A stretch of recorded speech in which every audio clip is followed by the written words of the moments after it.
Christopher Rupert, Windermere, Vladimir, Carl Alexander, Francois Reginald, Lancelot Herman, Herman, Gregory James is giving up all. Hey everyone, it's Jonathan and welcome back to our Rodgers Hammerstein Cinderella miniseries. All month, Lisa Faye and I are looking at the three versions of this story, and today we're doing the actual original from 1957 starring Julie Andrews as Cinderella. I don't have much to say by way of introduction. If you listen to the first episode, you know that the 1997 version starring Whitney Houston and Brandy is the one I grew up with. I wasn't even aware this one existed until years later, so this was the first time I'd ever watched it. I wish I hadn't married Sam. Pull in your little diaphragm. I wear a gown of satin jade. And me, I'm in a pink brocade. And me, I'm in the second grade. The prince is giving us all. The prince is giving us all. He's a royal highness, Christopher Rupert, son of Her Majesty Queen Constantina, Charlotte Ermintrude, Guinevere Maisie, Marguerite Anne is giving up all.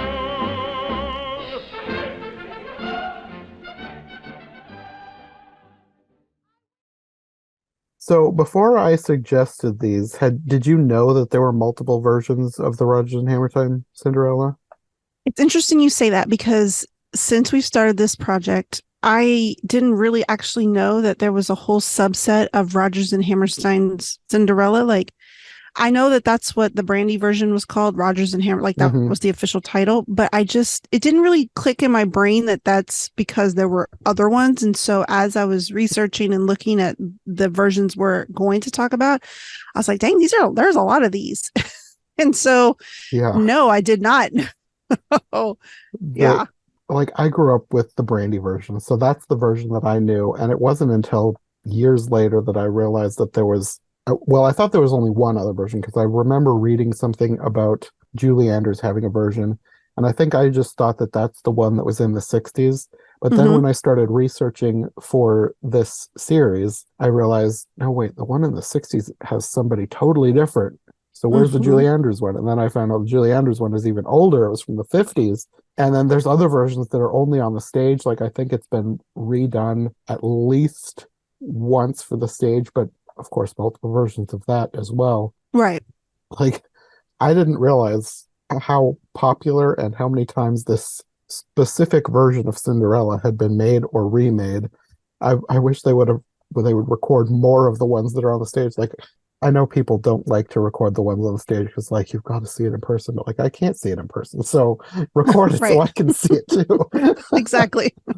I'd be interested to see the different versions that are on stage. Yes, because they're all slightly different. Not all of them include the same songs. You know, they all have different interpretations, and especially at the beginning, that's what I found. And I'm very fascinated. Like this has opened up a whole new rabbit hole fascination for me because I'm like, now I want to watch the rest of the Rodgers and Hammerstein one just to see how everybody interprets it differently. Yeah, it's interesting. And what like the Julie Andrews one, the copy that I saw on YouTube is she had like even a little intro about it with a little history of it, which I thought was really cool. Yeah, apparently that version hadn't been seen for years because at the time that one was done, things were not recorded. Like I knew this from doing other things because there's like this entire podcast started doing versions of Alice in Wonderland, and there were so many versions that I would find on like IMDb where it'd be like one still photograph and maybe a cast list, and it's like the no footage remains of all these different ones. So back then these would be performed live and not recorded. Like I don't think they even at the very beginning they didn't even have the technology to do that. Yeah. And then even when they did, this another thing that I've run into, like when I became a fan of Doctor Who, there's a ton of episodes of Doctor Who that don't exist anymore because the BBC didn't think, well, even not really many people did think about reruns. Like things aired once and then they moved on to the next thing and then they reused the tape. Yeah. Which seems ridiculous to me, but there's so many shows from back then that just don't exist anymore. I know, now to think about it, it's horrifying. You're like, wait, you did what? Yes. It Why didn't is. you just grab a new one? Yeah. Yeah. Yeah. So I thought that was very interesting because it was, an older Julie Andrews, and she did this whole like history of it where CBS wanted to do this live broadcast and brought in Rodgers and Hammerstein to write everything, and they performed it live Hmm. on air, which that used to be a thing, and I used to love that as a kid. It was just that mix of like excitement but also anxiety because you're like, oh my god, what if they mess up? And it was just, I remember those big events where they're like, and a lot of like they even happen in like sitcoms where like, we're gonna have this episode, this special episode, we're gonna do it live in front of an audience. And I was like, so I kind of missed that. So it was really cool to think like this showed, and everybody probably made an event and sat around and watched it, because she said something like over 1 million viewers tuned in that night or something, which I thought was amazing. Or maybe it was more than that. Anyways, I just thought it was really cool. I thought the history of it was really cool. Yeah. And as far as I know, for a while, I don't think anyone even realized that this still existed somewhere. Yeah. And the only reason we have it now is because they found a recorded kinescope, which that was the thing that I had to learn about, of a dress rehearsal. So apparently a kinescope is a recording of a television program or motion picture film directly through a lens focused on the screen of a video monitor. Oh my gosh. So somebody had a video camera pointed at at the screen while they were doing this dress rehearsal, and that's how this was saved. So that's not even the live performance. That's a dress No, rehearsal? this was a dress rehearsal. Then it was really, really good. It was a really good rehearsal, because it I had really no was. idea. Yeah. Wow. That's cool. That's Yeah. even better. Apparently before they had the technology, which they call it a quadruplex videotape, which must be how they record live and film at the same time. It says kinescopes were the only practical way to preserve live television broadcasts prior to videotape. So for years, this had never even been seen. And then somebody must have found it, and then they released it on DVD. God, can you imagine? Like, you're just rifling through things and you're like, what is this? Pop it in. What? Oh my gosh. Yes. It would have blown my mind. Yeah. And apparently it did air in color, but they could not record in color at this point. So all we've got is the black and white kinescope. Interesting. I mean, I don't mind the black and white. I know my kids are, whenever I have the black and white out, they're like, really? Like, yes, respect the culture. But I didn't mind it. I mean, it was obviously like, I don't know the technical names. I don't know the technical features of it all, but you could tell it was flat, like even more so than your standard, like, hey, we've recorded this, for television. Mm-hmm. But I didn't mind it, because it's Julie Andrews singing it was the part of Cinderella. Yes, for sure. And there were other parts too. Like, I could tell that this wasn't, like, obviously Julie Andrews, and most of the main characters were like really good. But like all the side people, it almost felt like just some random people putting on a play. Like the beginning in the princess giving a ball scene, all the townspeople talking about how the things that they were wishing.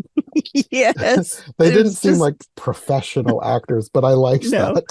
Yes, you're right. The charming is a very good word for it. Actually, for every one of these that we've watched so far for this series, they've all been super charming in their own way. But yes, this felt very cozy, very just like intimate, because you're right. There were scenes where it wasn't on the set. It was just probably someone in front of just in front of like a pulled down like photo screen or something behind it, just doing this real quick bit, and then they would cut to another one and cut to another one. But it felt very one-on-one, like it was just me with them. You know what I mean? Like I liked it. I liked that aspect of it. I think my favorite part in that was the girl, but me, I'm in the second grade, when they're talking about wishing to get to go to the ball and meet the prince, and that girl was my favorite. all these adult women are just getting ready or doing various things, and they're like, I hope he proposes to me, and I hope he proposes to me, and then there's that little girl, and I'm only in the second grade. It was very cute. And I also love the town crier guy, who is, when he's like giving the proclamation, and then when the various people are questioning the names of the royal family, how mad he gets. That Yes. cracks me up. Right, because there's, I guess it's, well, I don't say I guess, I know it's one of the songs that is the same in these Mhm. versions where they, the prince is throwing a ball, and then they announce all of his names, all like 7 or 8 of them. Uh-huh. And I don't remember what it was, but he's like Norman or Herman. One of them was Sydney, and I don't remember if that was the father or the son. Yeah, I don't remember because there was a bunch of them. I don't remember. I'm sorry. I feel bad because I probably should have taken a note on this because it did make me laugh, and I don't remember which version it was. But one of them later, somebody like I think it's Cinderella talking to the prince saying, "Well, yeah, because you're," and she goes to say all of the names, and he's like, "Yes, I know all of my names." He's like, "You can just call me Christopher." He's like, "I'm very aware of all of my names, and I do not use them all," which I thought was very funny. Uh-huh. Well, after this opening scene, we follow Cinderella's family home, and you meet the stepsisters, who are probably my favorite characters. Like, they seem to be some of my favorite characters in all of these versions. Right. They all bring something a little different. Yeah. I think these ones are named Joy and Portia, Mm-hmm. and Portia was my favorite. See, I love Joy because they named her Joy and she is so sullen. Like her face is so Yes. downturned the whole time. And now the first time I ever saw Alice Ghostly, the Joy is played by Alice Ghostly. And the first Uh-huh. time I'd ever saw her was in Greece. And of course, as a kid, as a teenager growing up, like I was obsessed with that movie and I watched it all the time. And she's the mechanic teacher in Greece. And I'm like, yes, that is Alice Ghostly. And I was just every time she was on screen, I was just enthralled because I was like, oh my gosh, it's her.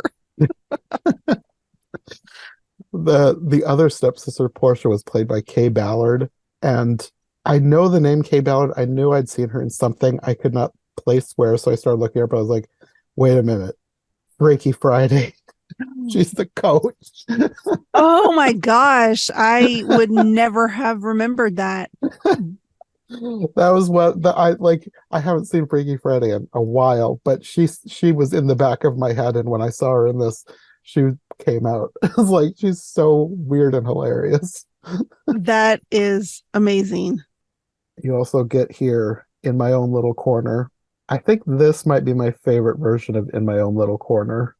Just Julie Andrews is so good. Like overall, I think my favorite of the versions we've seen is the Brandy version, but there are parts where Julie Andrews' performance is my favorite. I think this is one of them. I very much agree. Overall, I'm always going to pick the Brandy Whitney Houston version because it's Whitney Houston. Hello. But I mean, it's Julie Andrews singing. Her voice is Yeah. incredible and it's just top notch. And so of course, it's just an amazing performance. And yeah, that I think I agree with you too for that song. And plus the setting, like the scene, like the stage setup or whatever, Mhm. the background. I don't know, just I liked it. It really worked. Yeah. And after this, we go back to the castle, and you have a song that I don't know if this was used in the Whitney Houston Brandy version or not. There's a scene similar, but the song is called Your Majesties, where the king and queen are planning the party, Yeah. and they're kind of weirdly hilarious. It's very bizarre that because I don't remember it in the Brandy version, and I know it's not in the Leslie Ann Warren version. I don't think this song is in the Brandy version, but they have a sort of similar scene. Right, between Whoopi Goldberg and Victor Garber. Like they Yes. have a lot more, they show a lot more of their relationship in the Brandy version and in this version. There's a lot Yeah. more of the king and queen. Yeah. And which surprises me only because in the Leslie Ann Warren version, it's got Ginger Rogers, and I thought they would have used her more. But anyways, we'll get to that next, whenever we talk about that one. But yeah, I just thought it was they were very funny, and he's very stubborn and he's very cheap. He doesn't want to buy anything, and he's trying to fit into his old uniform that he hasn't worn in years, and it doesn't fit. And she's like, well, all you've done for the past 5 years is get bigger. And he's like, And he's all flustered, and they're talking about it, and she's like, look, you have to do things for people. And he's like, what? I don't do anything for them, and they still like me. And then she's like, do they really? And it's just such a funny exchange. Yeah, I like the king and queen. And with this, of course, the prince doesn't actually want this ball, but he pretends to go along with it. Well, I mean, he does go along with it. He pretends to be okay with it for his mother's sake. Yeah. Then I was kind of surprised how quickly this all came together, but then this version is not much more than an hour. Mm-hmm. So you kind of transition directly from this to the kingdom getting ready and Cinderella's family getting ready. I was like, oh, well, they're moving this right along. Yeah, like the ball is like that afternoon. Yeah. Yeah. And then you get a reprise of In My Own Little Corner as she's dreaming of the ball, and the fairy godmother shows up. I don't think I recognized the fairy godmother. She seemed familiar, Edie Adams, but I looked her up and I don't think I'd seen anything she was in. Yeah, I did the same, and I didn't immediately recognize anything. I did think in all the versions I've seen, for me, it always seemed like the fairy godmother showing up was a surprise. Like, like, who are you? Like, what is happening? But in this one, it felt like they knew each other because Julie Andrews she calls her godmother. Hey. The fact that she's magic seems to be the surprise. Right. Which I thought was interesting. I thought that was a different way. And I thought, okay, well, if this is the first one that aired on TV, and I'm like, so is that the original interpretation? I don't know. I just thought it was very fascinating. Like, because she says, oh, godmother, you're here. Like, what are you doing here? And she's very sly, and she's like, oh, I just showed up. Hi, and nudge, nudge, wink, wink to the audience, like, hey, I'm magical. She just doesn't know it yet. Yeah. So I thought it was a bit strange. Yeah, it was, but I also liked the fact that they knew each other because, I don't know, it gave their dynamic a little something more than some other fairy godmothers have when it's just like, oh, who are you? Right. Because in reality, wouldn't you freak out if somebody just showed up and was like, I'll take you to the ball? What? I think so, yeah. Come on, I'll make you a magic vehicle, and you can get in and just trust that it's going to take you where you need to go. So, yeah, I guess that makes sense. It's better that she knew her, but it was just strange after years of just knowing this one way. I just thought it was strange. I was like, oh, they know each other. Oh, okay. Yeah. There's a bunch of things about this particular scene that is kind of strange and unique to this version. Like all the things that she does, the magical things like turning the pumpkin into the carriage and even the mice, it's kind of Cinderella's idea, but she's just imagining impossible things because this is the song Impossible. And then the fairy godmother makes it happen, but it was Cinderella's idea in the first place. And You're right, it was. They kind of have this conversation about something like not relying too much on wishes and making sure you're doing what you can to help yourself, which is kind of going against what actually happens because like Cinderella couldn't have done this by herself, even though it was sort of her idea in a roundabout way. Yeah, no, you're right, though, because it is her. It is Julie Andrews, stating, well, I saw a pumpkin out front. Wouldn't that make a great carriage, And the fairy godmother's just sitting there going, impossible. Every time she says, impossible. Yeah. One other thing that I liked about this was that the fairy godmother actually takes her to the ball herself, which I don't think I've seen in any other version. That's right, because she's like, I'm going with you and I'll drop you off. Yeah, which I thought was interesting. And they also make no special mention of the glass slippers. Like, obviously, there are still slippers because that's what the prince goes around trying on everybody. But, like, there's no special mention of them in this version. Yes, you're right. Which was interesting. Yes, because later when she drops it, I'm like, we never even talked about those before. And then even later when because obviously this is not a spoiler. People know, at least I hope they know Cinderella. When they're trying them on everybody, I thought it was funny because there is one scene where somebody like steps on it or something and it bends. And I'm like, so it's vinyl. It's not glass. I'm like, okay. Well, they never specifically stated, that's right. So maybe it's You're a vinyl right. shoe in this version. You're right.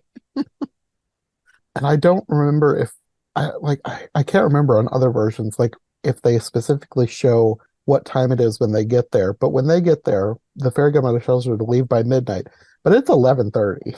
That's right. And I'm telling you, when I ran the clock watching, I'm like, this all has to go down, because it's by the time she gets there, or by the time they actually do everything, they show the clock and it's right before 11:35 p.m. And I'm like, this woman has 25 minutes to get all this done.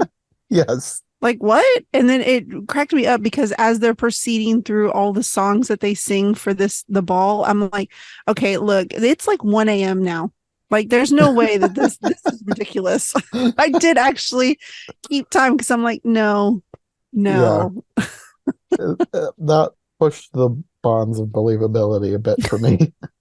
Because I mean, she has to go in and be introduced, and everybody stop and look at her, and she, and then of course the prince has to approach her, and they have to dance, and all that, and then they have to talk and sing, and I'm like, no, not in 25 minutes. This is ridiculous.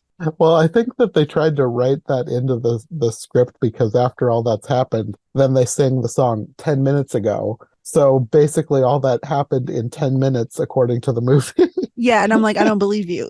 Yes. Because that staircase was huge, and I'm like, it would take you 10 minutes just to get down that staircase. Plus, you had to get up a staircase outside too. So Yes. there's a lot of stairs. For real. And then it wasn't even just those two interacting. There were also other songs of other characters. And I'm like, yeah, this is longer than 25 minutes, but whatever. And to think that like in 25 minutes, they did all that and fall in love, and he doesn't know her name. Yeah. So I mean, it's one of those things with fairy tales. You just kind of have to go with it. yes. But I tend to overthink some things especially when it seems this impossible. Exactly. I know that impossible can be possible. Thank you, Cinderella and Fairy Godmother.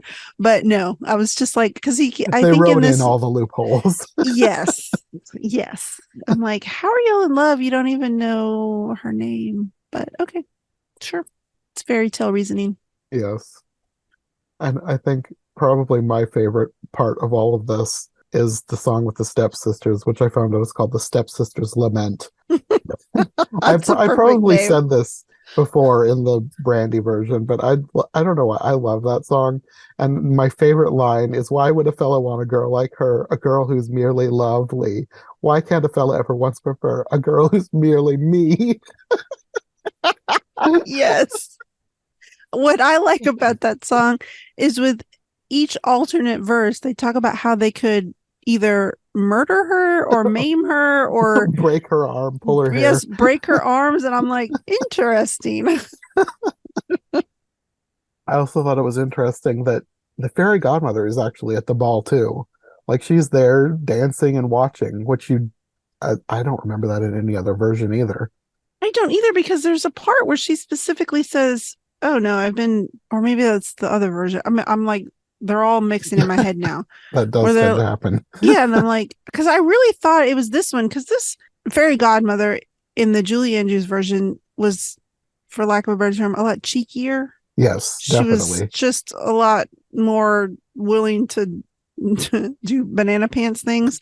And because I think it's in this version where Julie Andrews is like, you're just going to drop me off and you're not going to go in. She's like, no, I mean, I do all of this. It's up to you to take it from here and you make it happen. So, and she's like, and plus I've been to 100 of these and I'm over it. I don't want to. But then she's in the background, like dancing and like making faces. And I'm like, look at her. She's just sneaking in everywhere. It could have been that she just didn't want Cinderella to know she was going to be there observing. That's true. She could have just been secretly watching. Yeah, that's true. And who knows, with fairy tale rules, maybe she was invisible to everybody except the audience. I got that feeling at one point because I don't remember where. It's towards the end when, and you know what, we'll get there when the revelation happens. I do want to talk about all that because there was a moment where I was like, it doesn't seem like she recognizes her. Anyways, we'll get there. But yes, so maybe she does dip in and out of visibility and we just don't know it. Yeah. Well, after the whole ball thing, they go outside and she tells him that she needs to leave, but she won't tell him her name, but they still kiss and profess their love for each other. Mm-hmm. And then, of course, you get the song, Do I Love You Because You're Beautiful? And then the clock begins to strike. So it's been 25 minutes. She gotta get out of there. Mm-hmm. She flees, and then the prince finds the slipper next to the pumpkin. Yes, which I thought was a nice little, Yeah, because the 'cause- pumpkin isn't always left behind either. I liked that right. in this version. I did too. So I was like, okay. And so now he's like, cool, I've got her shoe. I don't have her name, And her but pumpkin. yes, because all those stairs, she runs off and she's running up the stairs to go out, and then up another little stairs or something, or like a little step or something to run up. And he runs after her, and he trips and falls at one point. And I was like, oh, look at that. And I'm like, well, it was a live show, so what are they going to do? But now that I know it was a dress rehearsal, I'm like, well, even so, Yeah. he trips up the stairs at one point when he's chasing after her. I'm like, well, that's how she gets away. I mean, it makes sense either way, even if it was on purpose or not. I Yeah. kind of like that we get, if it's a blooper or whatever, I like that that's in there. Yeah, I did too. I thought it was cool. I was like, I hope this wasn't planned. I hope it was just naturally running up the stairs and him falling, because I liked it. Sometimes that helps things, like something unexpected happens that they leave in a movie. I Yeah. like when that happens. Yes, agreed. So then everybody gets home and they're all talking about the ball, and then you get the song, or apparently two songs, When You're Driving Through the Moonlight and A Lovely Night, which I didn't realize was two separate songs. No, I But didn't according either. to Wikipedia, they are two separate songs where Okay. Cinderella is telling her family what she imagines the ball was like. And I liked that they all sang together, because Mm-hmm. I have to say, this is like the least evil stepfamily in any version of Cinderella I've seen. Like, the stepmother's Yes. not the nicest, but they're not like awful people, aside from the fact that she's kind of enslaved. but aside Yes. from that, this is like the Yes. least evil version of this family, and I liked that they Yes. all sang together. I did like that they sang this song together, because in other versions, it's just them reacting to Cinderella, what her imagination like leads her to think the ball, even though we know she was there. I mean, Mhm. us as the audience know that she's really talking about her night. But I do like, because, they all kind of get carried away and they all get up with her and they're like, yes, it was this. And they're all swaying and they're all like into it. And yeah, I liked it. I thought that was a cute scene. But then I also like that they kind of snap out of it at the end. Yes. And the stepmother's like chastising everybody. Yes. And Portia says, it was nothing like that. And Even though it was exactly like that. yeah. And then you get the obligatory foot montage. And Man. I love that the second grader from the beginning was there. Yes. And her foot went right in and she's like, Yeah. hey. And I think that was her mom or somebody that was behind her that it was like grabbing her and like, don't get out of here.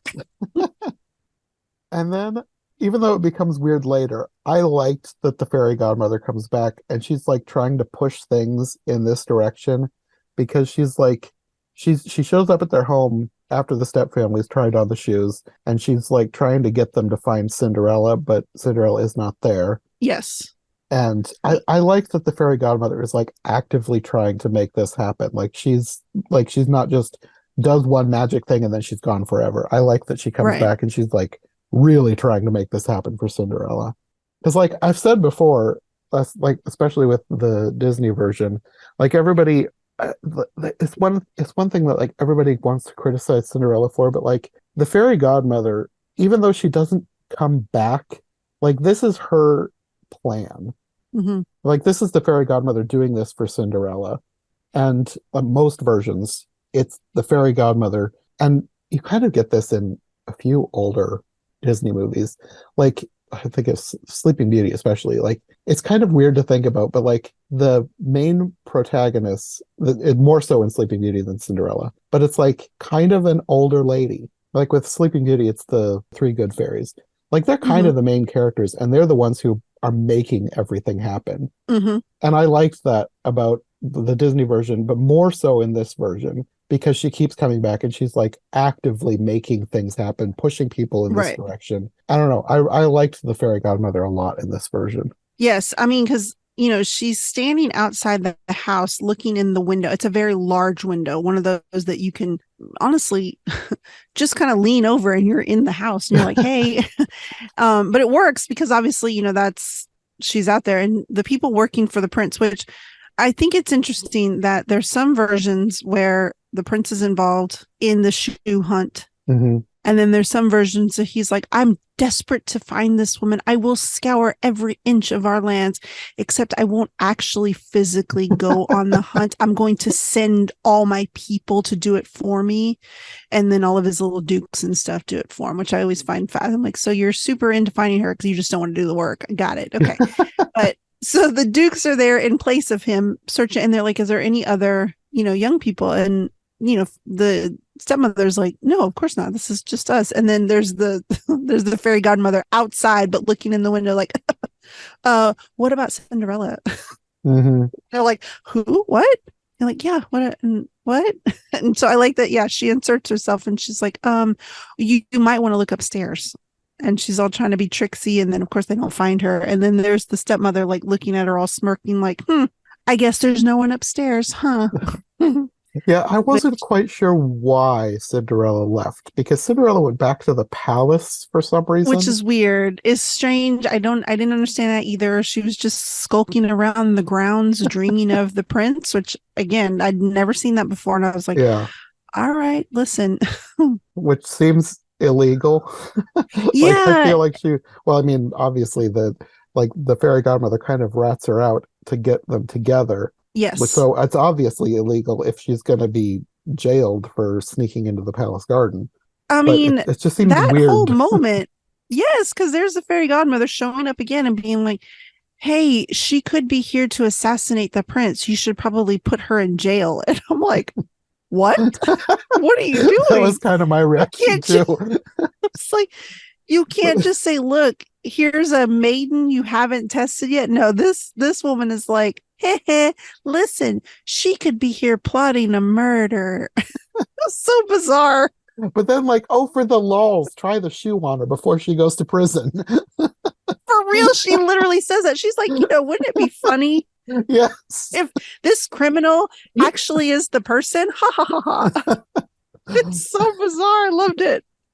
Yeah, I mean, obviously she knew what she was doing because it worked, but it was still weird. It was very strange.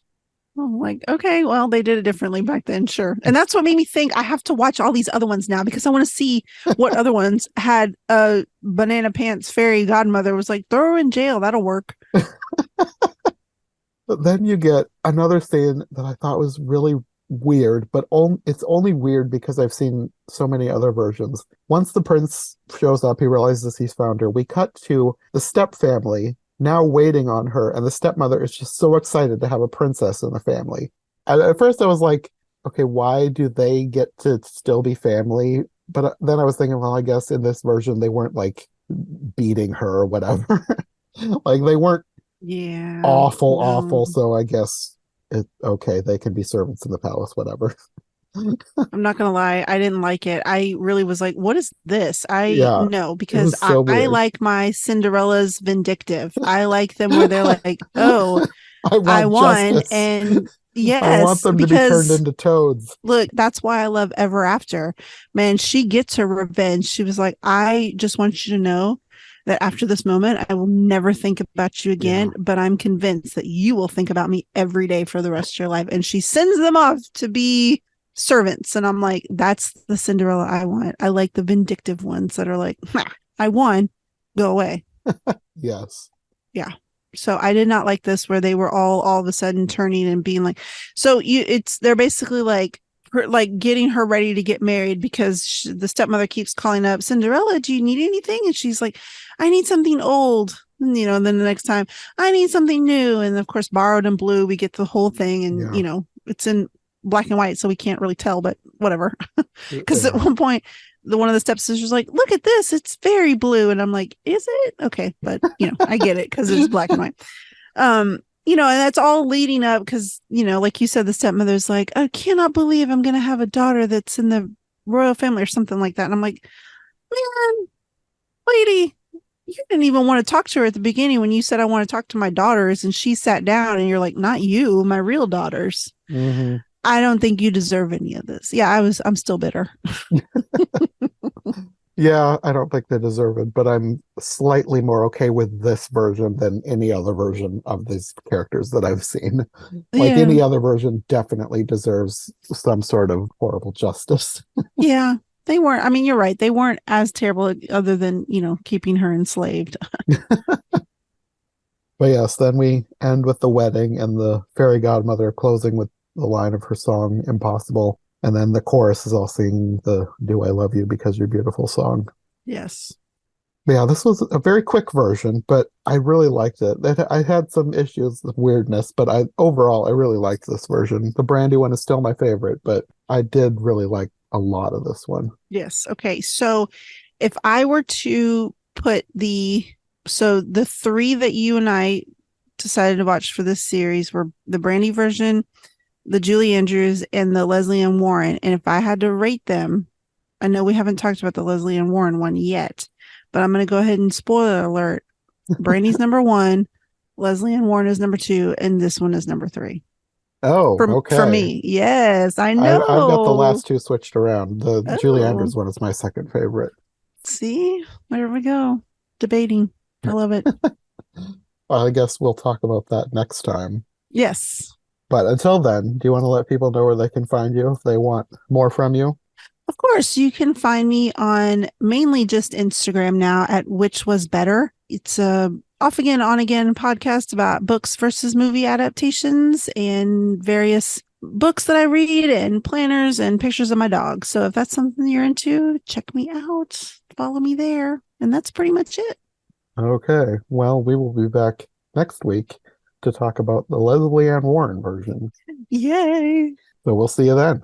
Yes. Okay. Bye. Thanks for listening to the Disney Movie Marathon. If you like what you've heard, make sure to subscribe on your preferred podcast platform or to our YouTube channel. Make sure to follow my co-hosts as well, and if you want more content from us, check out one of the other podcasts in the iHeart Movies Podcast Network, or check out my brand new Patreon. My link tree, as well as any other relevant links, will be in the description. We'll be back soon with another brand new episode, so thanks for listening, and we'll see you next time.